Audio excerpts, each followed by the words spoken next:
Guys, in the Live Sound Studios International, the best music often Potowuro. Ndama ndimbokuroverai kakasara pauzuku. Pauzuku ndada kuti no. Last year ndakajamba kurekoda last year ndandiri kunze kwenyika.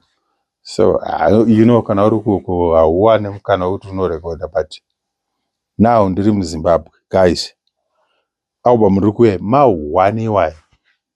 Ini kana izvo ndikurova ndichiita masongs akawanda ndichaunganidza ka. But kana pasina hit handiburitsi. But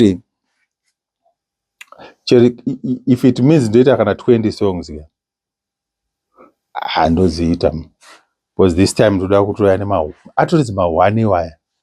Pana kanoda rukandiraya kari kutopinda izvozvi inozanzi ndi mauwani. Hanzi kunyenama, hande kunyemwerera. Ebata shona yacho. Ako!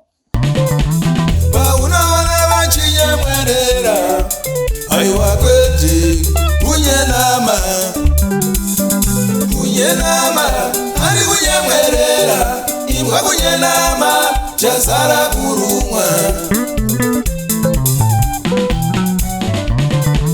Paunaona vachinyemwerera, aiwa kwete kunyenama. Handi kunyemwerera, imwa kunyenama, chazara kurumwa.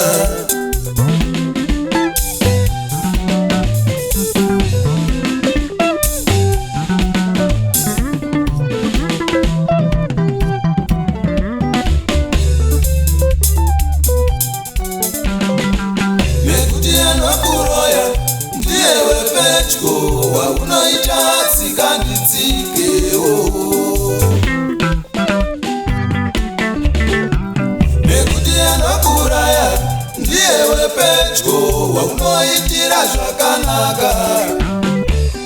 Saka kuita zvakanaka hazvirevi uchaitirwa zvakanaka. Saka usakande mapare.